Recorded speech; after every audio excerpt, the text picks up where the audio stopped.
बिस्मिल्लाहिर्रहमानिर्रहीम। अस्सलाम वालेकुम लिसनर्स, कैसे हैं आप सब लोग? उम्मीद करती हूँ खैरियत से होंगे। आज हम लोगों ने स्टार्ट करना है the Punjab procurement regulatory authority act 2009।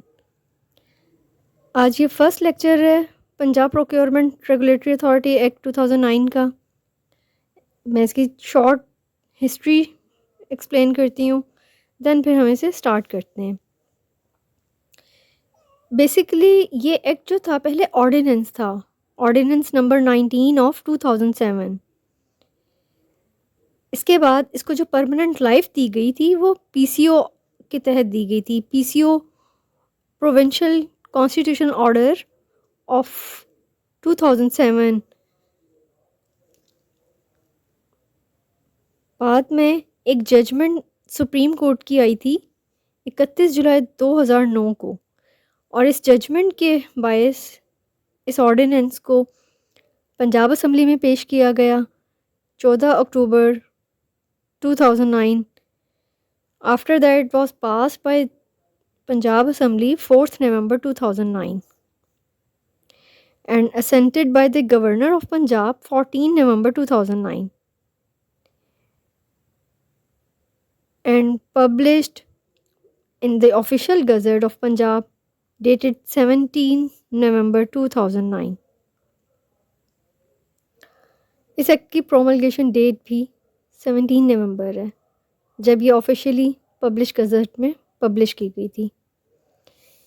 ये एक्ट 8वां एक्ट है 2009 का। इसके टोटल 28 सेक्शन हैं और इसको मैं हाईलाइट करती हूँ।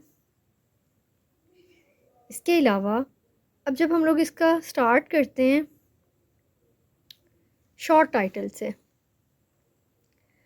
तो शॉर्ट बेसिकली किसी भी एक्ट के दो टाइटल होते हैं, एक हम शॉर्ट टाइटल बोलते हैं, दूसरा हम लॉन्ग टाइटल बोलते हैं। शॉर्ट टाइटल जो है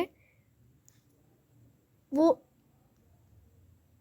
ये जो फर्स्ट लाइन आ रही होती है, ठीक है, इसमें बहुत ही मुख्तसर सा पर्पस बताया जाता है कि ये लाया क्यों गया था। और ये लॉन्ग टाइटल, इसमें फुल फ्लेज पर्पस बता दिया जाता है। प्रीएम्बल होता है, ये किसी भी एक्ट का प्रीएम्बल जो है वो इंटेंशन ऑफ द लेजिस्लेचर होती है, और इस शॉर्ट टाइटल और लॉन्ग टाइटल में ही एक्सप्लेन कर दिया गया जाता है कि लेजिस्लेचर की बेसिकली इंटेंशन क्या थी, ये एक्ट क्यों बनाया गया। इसको हम स्टार्ट करते हैं। An act to provide for the establishment of procurement regulatory authority in the Punjab. ये act basically Punjab procurement regulatory authority के क़याम के लिए बनाया गया। प्रोक्योरमेंट से मतलब किसी भी चीज़ का हसूल, किसी चीज़ की फराहमी, किसी चीज़ का हासिल करना। Whereas it is expedient to provide for the establishment of Procurement Regulatory Authority Act, Procurement Regulatory Authority for regulating procurement of goods, services and works in the public sector and for matters connected therewith। इस act को ज़रूरी था लाना ताकि एक ऐसी establishment की जा सके, एक ऐसी अथॉरिटी का क़याम अमल में लाया जाए जिसके थ्रू पब्लिक सेक्टर में होने वाली गुड्स की प्रोक्योरमेंट, सर्विसेज की एंड वर्क्स की, इन चीज़ों की प्रोक्योरमेंट को बाकायदा एक लॉ के तहत, एक बाज़ाब्ता प्रोसीजर के तहत इनको हासिल किया जा सके, ताकि मेन पर्पस इसका ये था। And for matters connected there with, और इनसे जुड़े हुए जितने भी मैटर्स थे उनसे निपटने के लिए इस एक्ट को बनाया गया। It is hereby enacted as follows. यहाँ पर ये इसका कानून को जो वज़ा किया गया वो इस तरह से है कुछ। Section 1 short title extend and commencement. Section 1 basically अब हमें बता रहा है ये एक्ट कहलाएगा क्या। This act may be cited as the Punjab Procurement Regulatory Authority Act 2009. 2. It extends to the whole of Punjab. ये पूरे पंजाब पर एप्लीकेबल है। It shall come into force at once. ये फौरी तौर पर ही अमल दरामद इस पर किया जाएगा और फौरी तौर पर इसको इम्प्लीमेंट किया जाएगा। सेक्शन 2 डेफिनेशंस एक्सप्लेन कर रहा है। जो हमने अभी पर्पस लॉन्ग टाइटल में देखा है प्रोक्योरमेंट रेगुलेटरी अथॉरिटी एक्ट का, कि पब्लिक सेक्टर में चीज़ों का, अशिया का हसूल, गुड्स का, सर्विसेज, खदमात का हसूल और वर्क्स जो है पब्लिक सेक्टर में मतलब तामीराती कामों का हसूल, तो वो किस तरह से की जाएंगे, उनकी सारी चीज़ों को वन बाय वन यहाँ एक्सप्लेन किया गया है। पहली डेफिनेशन देखते हैं हम लोग। A, authority. Authority mean the Punjab procurement regulatory authority establish under section 3। बहुत सिंपल सी है कि सेक्शन 3 में जो Punjab procurement regulatory authority establish की जा रही है उसका मतलब अथॉरिटी है। B, board. Board means board of management constituted under section 6। Section board का मतलब यहाँ पे सेक्शन 6 के तहत जो बोर्ड बनाया जा रहा है उसी को हम लोग बोर्ड ऑफ मैनेजमेंट लेंगे। अब ये बात भी यहाँ पे काबिल ज़िक्र है कि डेफिनेशंस हमेशा स्टार्ट होती हैं मीन्स लफ्ज़ से या फिर इंक्लूड्स या फिर डीम टू इंक्लूड। अब मीन्स का मतलब होता है एक्ट में जो मीनिंग दिए गए हैं, जो यहाँ एक्सप्लेन किया गया, वही मीनिंग लिया जाएगा।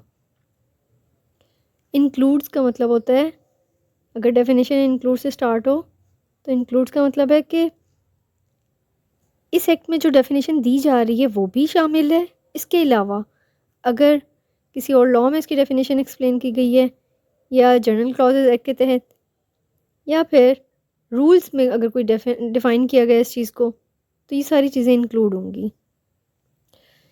सी डेफिनेशन देखते हैं। सी से chairperson. Chairperson means chairperson of the board. D, D is very important. Corrupt practice. Corrupt practice जो यहाँ डी में एक्सप्लेन की गई है, पंजाब प्रोक्योरमेंट रूल्स 2014 में भी इसको एक्सप्लेन किया गया है। वहाँ पर करप्ट प्रैक्टिस के साथ इन्होंने करप्ट एंड फ्रॉडुलेंट प्रैक्टिस को एक्सप्लेन किया है। फिलहाल हम इसे देखते हैं। करप्ट प्रैक्टिस को, corrupt practice mean the offering, giving, receiving और soliciting of anything of value to influence the action of a public official, bidder or contractor in the procurement process or in contract execution to the detriment of the procuring agency or misrepresentation of facts in order to influence a procurement process or the execution of a contract, collusive practices among bidders prior to or after bid submission, designed to establish bid prices at artificial, non-competitive levels and to deprive the procuring agency of the benefit of free and open competition. And any request for or solicitation of anything of value by any public official in the course of the exercise of his duty. अब इस पूरी definition का एक crux जो है वो ये है कि किसी भी चीज़ की वैल्यूएबल थिंग का उसकी पेशकश करना, उसको देना, लेना उसका या मांगना, और इस पर्पस के लिए मांगना या इस पर्पस के लिए ये तमाम एक्ट्स करना ताकि ऑफिशियल बिडर जो है, ऑफिशियल एक्ट जो है, पब्लिक ऑफिशियल जो है, कॉन्ट्रैक्टर जो है, उसके एक्शन को प्रोक्योरमेंट प्रोसेस में इन्फ्लुएंस किया जा सके, या फिर किसी ऐसे कॉन्ट्रैक्ट में इन तमाम चीज़ों को बतौर एक्शन ऐसे लेना कि प्रोक्योरिंग एजेंसी को नुकसान पहुंच सके, या फिर मिसरिप्रेजेंटेशन ऑफ फैक्ट्स करना और इस तरह से करना कि प्रोक्योरमेंट प्रोसेस में कॉन्ट्रैक्ट की एग्जीक्यूशन को नुकसान पहुंचाया जा सके, या फिर कोई भी साजिश और कोई कोल्यूसिव प्रैक्टिस का अपनाना, कोई मिली भगत करना, बिडर्स के दरमियान आपस में हो जाना, एक हो जाना इनका साजिश के तहत, ताकि प्राइस लेवल जो है उसको एक ऐसे आर्टिफिशियल प्राइस लेवल को डिटरमिन कर दिया जाए, नॉन कम्पिटिटिव लेवल पर ले आया जाए कि प्रोक्योरिंग एजेंसी को फ्री एंड ओपन कंपटीशन के बेनिफिट्स ही ना हासिल हो सकें और प्रोक्योरिंग एजेंसी को नुकसान हो, या फिर कोई ऐसी रिक्वेस्ट और सॉलिसिटेशन करना किसी भी चीज़ के लिए कि पब्लिक ऑफिशियल जो अपनी ड्यूटी को एक्सरसाइज कर रहा है तो वो अपनी ड्यूटी को एक्सरसाइज करने के दौरान वो उस रिक्वेस्ट को एक्सेप्ट कर ले और इस तरह से कर ले कि प्रोक्योरिंग एजेंसी को नुकसान पहुंचाए। इट में include any of the following. अब करप्ट प्रैक्टिस में इसके अलावा और भी चीज़ें शामिल हैं। वो कौन कौन सी शामिल हैं वो हम देखते हैं।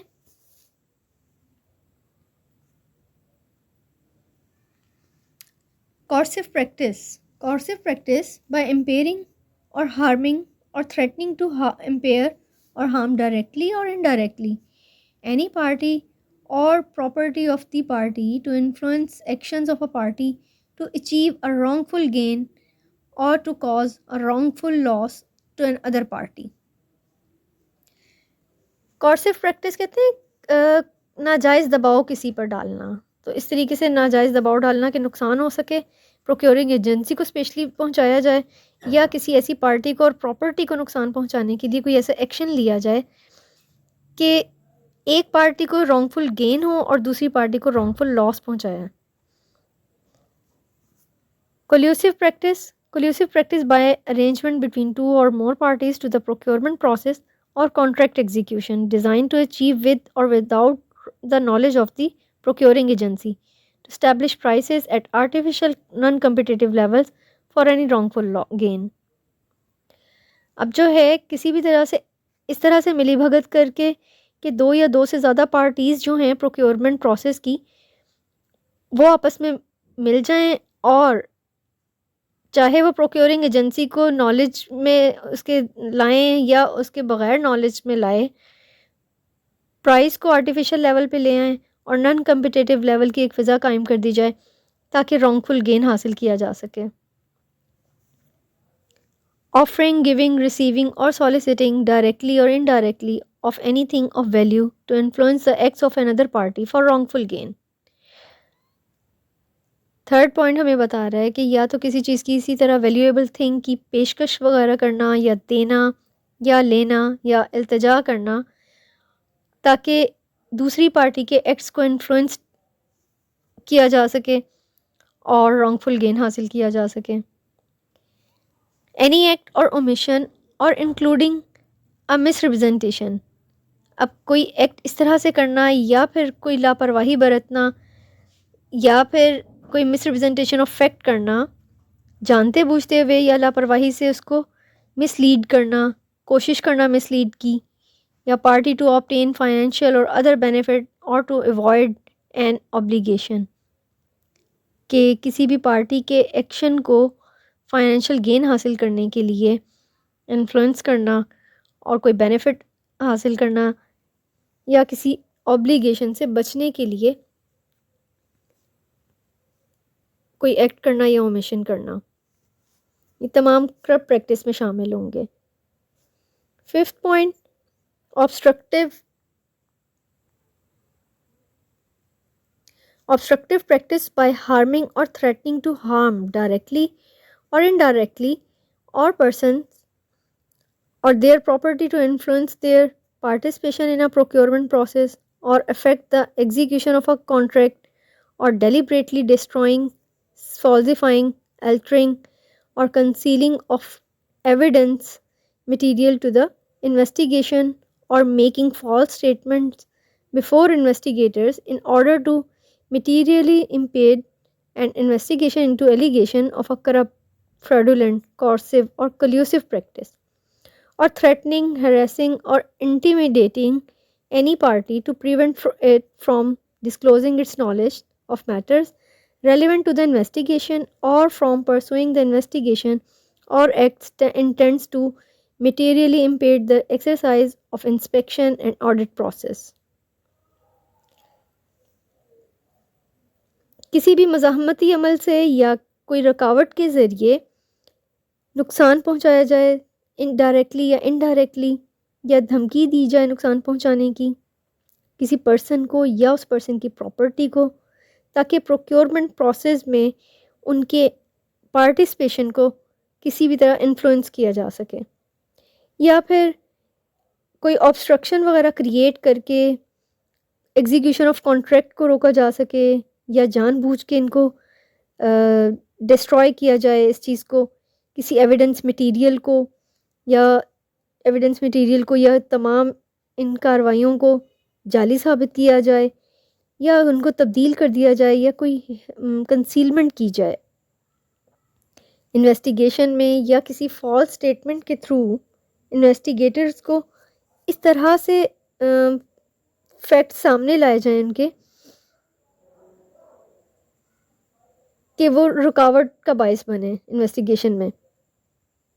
तो ये तमाम एलिगेशंस जो हैं ये करप्ट प्रैक्टिस में शामिल होंगे, और कोई फ्रॉडुलेंट, कोई कॉर्सिव बिहेवियर, कोई कोल्यूसिव प्रैक्टिस या थ्रेटनिंग वगैरह करना, हैरेसिंग और इंटिमिडेटिंग करना पार्टी को, ताकि उसको रोका जा सके कि वो कोई ऐसा नॉलेज डिस्क्लोज़ ना कर दे जिससे प्रोक्योरिंग एजेंसी को इस चीज़ का पता चल जाए कि नॉन कम्पिटिटिव लेवल की फ़िज़ा जो है वो कायम की जा रही है, या कोई आर्टिफिशियल प्राइस जो है वो मेंशन की जा रही है, और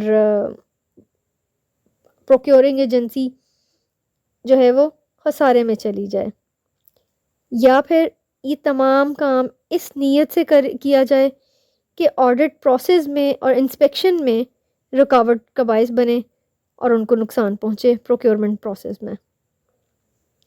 ये सारे करप्ट प्रैक्टिसेस में इंक्लूड होते हैं।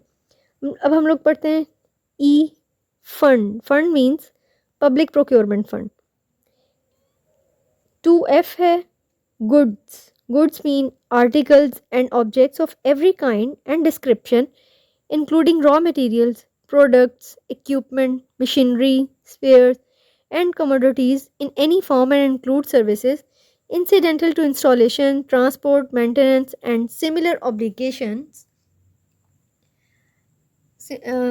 Similar obligations related to the supply of goods if the value of these services does not exceed the value of such goods. अब जो इन्होंने गुड्स की डेफिनेशन हमें दी है, मैंने आपको पहले भी कहा था कि लॉन्ग टाइटल में स्पेशली जो डिस्क्राइब किया गया है कि प्रोक्योरमेंट रेगुलेटरी अथॉरिटी एक्ट जो है ये लाया क्यों गया था कि एक ऐसी अथॉरिटी का क़याम अमल में आ सके जिसके थ्रू पब्लिक सेक्टर में इन चीज़ों के हसूल को, सर्विसेज, खदमात वगैरह को या तामीराती काम को, इनके हसूल को बाकायदा एक प्रॉपर मेथड, प्रॉपर प्रोसीजर के ज़रिए से इसको मतलब अपनाया जाए, लाया जाए इसको। तो अब इन्होंने वन बाय वन, मैंने आपको कहा था कि गुड्स की डेफिनेशन वगैरह वो दी हुई हैं, अभी यहाँ स्टार्ट इन्होंने की है। गुड्स की डेफिनेशन में मतलब तमाम आर्टिकल्स, तमाम इसमें ऑब्जेक्ट्स वगैरह शामिल हैं, ऐसी मसनूआत या किसी भी किस्म का जो है ख़ाम माल, साजो सामान, कोई इक्विपमेंट है, मशीनरी है, स्पेयर्स वगैरह हैं जिनको हम पुर्जाजात भी कहते हैं, और या कमोडिटीज़ हैं किसी भी किस्म की, इंक्लूडिंग सर्विसेज इसमें शामिल हैं, खदमात जो हैं इंस्टॉलेशन, ट्रांसपोर्ट की, मेंटेनेंस की और अदर सिमिलर जो अशिया हैं, उन सब चीज़ों को सप्लाई ऑफ गुड्स में शामिल किया गया है। अगर इन चीज़ों की कीमत सर्विसेज से ज़्यादा, सर्विसेज ऑफ गुड्स की जो वैल्यू है, ठीक है, ये वैल्यू ऑफ गुड्स से ज़्यादा ना हो, तब हम लोग इनको सर्विसेज में शामिल करेंगे, तब हम इनको तमाम गुड्स में मतलब शामिल करेंगे। ठीक है जी। Government, government mean government of the Punjab. H में managing director. Managing director means director of the board. 2I है member, member of the board. Member mean member of the board. J definition, ये बहुत इंपॉर्टेंट है। Miss procurement. Miss procurement का मतलब क्या है? Misprocurement means public procurement in contravention of any provision of the Act, rules, regulation, orders, or instructions made thereunder or any other law in respect of or relating to the public procurement.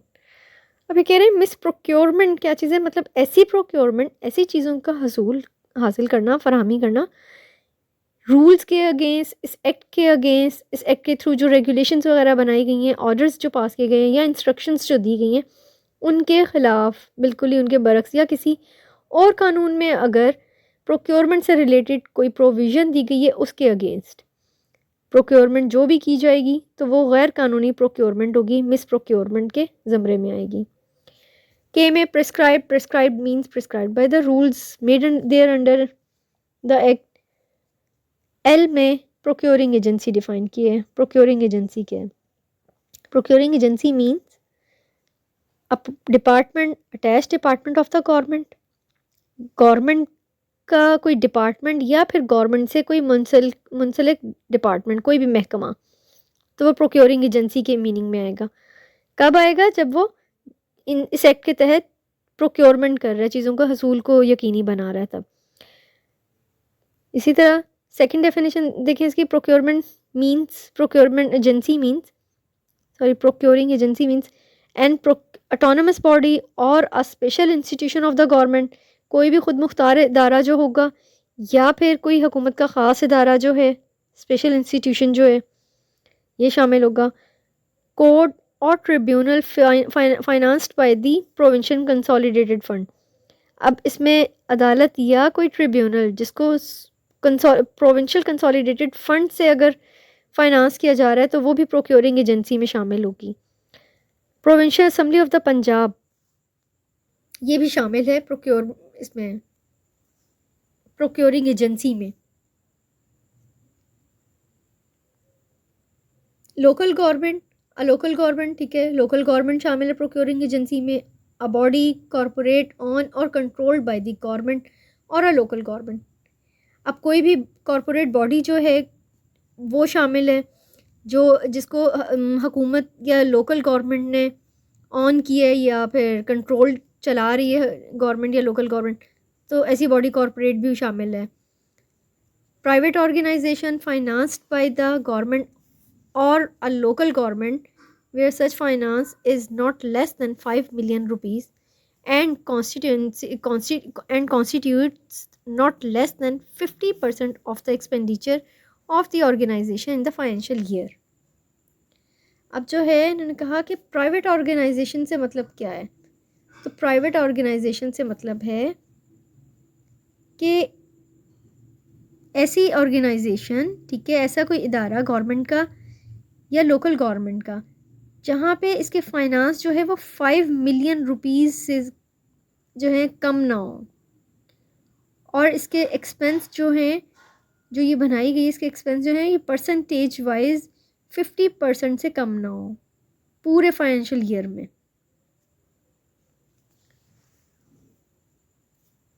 Public procurement 2N definition है, अब ये M omitted है, N है।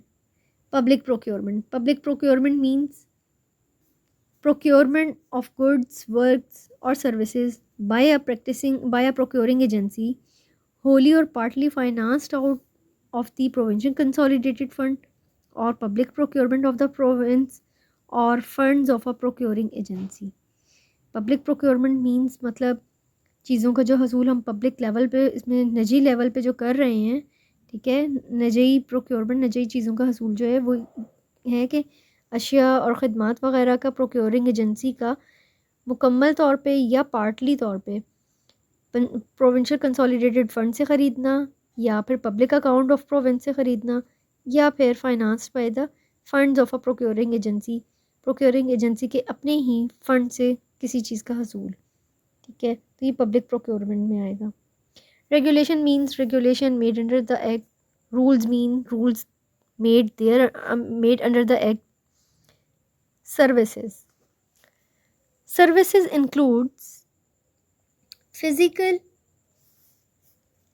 maintenance, professional, intellectual, consultancy और advisory services। ये चीज़ें इसमें services में शामिल होंगी। Physical, maintenance, professional, intellectual, consultancy और एडवाइजरी सर्विसेज, ठीक है। but does not include appointment of an individual to a post or office, advertisement, arbitration, conciliation, or mediation services. Services of an advocate in a court case or any other service specifically excluded under the rules. दो चीज़ें इन्होंने explain कर दी, includes क्या है और इसके अंदर include शामिल जो चीज़ें नहीं हैं वो भी बता दी हैं। शामिल जो चीज़ें हैं वो इन्होंने बताई कि तबई और मेंटेनेंस और जो पेशा वराना हमारी चीज़ें या इंटेलेक्चुअल तौर पे कंसल्टेंसी मशवरे वगैरह जो एडवाइजरी सर्विस भी दी जा रही हैं, ये सर्विसेज इसमें प्रोक्योरमेंट के लिहाज से शामिल होंगी।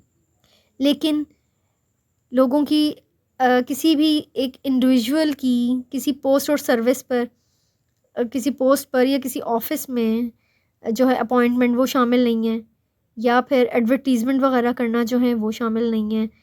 आर्बिट्रेशन, कंसिलिएशन जो है मसालती सर्विसेज देना या कोई मेडिएशन के तौर पे सर्विसेज देना, या फिर एडवोकेसी की सर्विसेज, वकील की खदमात जो हैं प्रोक्योरमेंट प्रोसेस में, प्रोक्योरमेंट सर्विसेज में नहीं आएगा।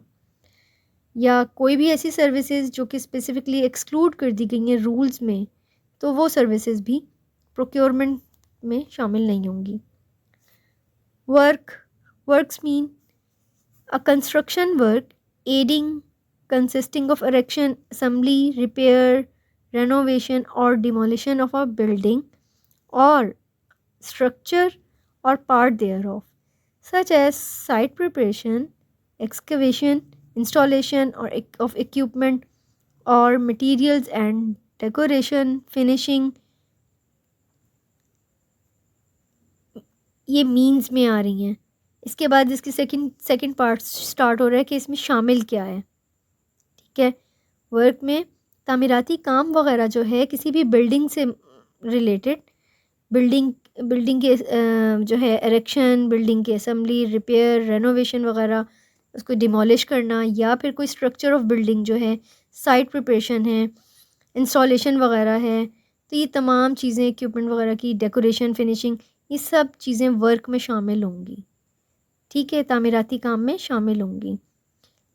मीन्स है एंड इंक्लूड्स, अब शामिल क्या चीज़ें हैं, मतलब वर्क से मुराद ये चीज़ें थी, लेकिन अब इंक्लूड्स में क्या चीज़ें आ रही हैं, incidental services such as drilling, mapping, satellite photography, seismic investigation and similar activities if the value of those services does not exceed that of the works themselves। ठीक है, अगर अशिया की जो है, अगर इनकी जो वैल्यू है सर्विसेज की वो वर्क्स की जो है वैल्यू से ज़्यादा ना हो, तो फिर इंसिडेंटल सर्विसेज, अब बिल्डिंग के इरेक्शन और डिमोलिशन वगैरह जहाँ पे आ रही हैं, इनकी फिनिशिंग आ रही है, डेकोरेशन वगैरह शामिल है। इसी तरह इन्होंने कहा कि बिल्डिंग के लिहाज से बिल्डिंग की मैपिंग वगैरह, ड्रिलिंग वगैरह, सिस्मिक इन्वेस्टिगेशन, जो ज़लज़ले से मुतल्लिक एक बिल्डिंग को जब कंस्ट्रक्ट करते हुए देखा जाता है कि इसमें किस हद तक अगर आ भी जाए ज़लज़ला तो उसमें कोई कैपेसिटी कितनी है। ठीक है, जो मटेरियल हम यूज़ कर रहे हैं तो स्ट्रक्चर वगैरह में कि ज़लज़ला आए तो उसको कोई इफ़ेक्ट ना हो, ये तो तमाम चीज़ें जो हैं ये वर्क्स में शामिल होंगी। आज के लिए इतना ही काफ़ी है। नेक्स्ट जो है हम लोग स्टार्ट करेंगे इंशाल्लाह सेकंड लेक्चर में, सेक्शन 3 से ऑनवर्ड। और अगर मेरा लेक्चर अच्छा लगे आप लोगों को तो काइंडली लाइक करें, सब्सक्राइब करें, शेयर करें अपने फ्रेंड्स के साथ। और ये एडीए पॉइंट ऑफ व्यू से, मतलब असिस्टेंट डिस्ट्रिक्ट अटॉर्नी के लिहाज से ही बहुत ज़्यादा इम्पॉर्टेंट है ये एक्ट, और मैंने कोशिश की है कि मैं इसको बहुत ही आसान अल्फाज में एक्सप्लेन कर सकूं। तो आज के लिए इतना काफ़ी है। ओके, अल्लाह हाफ़िज़, मिलते हैं इंशाल्लाह नेक्स्ट लेक्चर के साथ।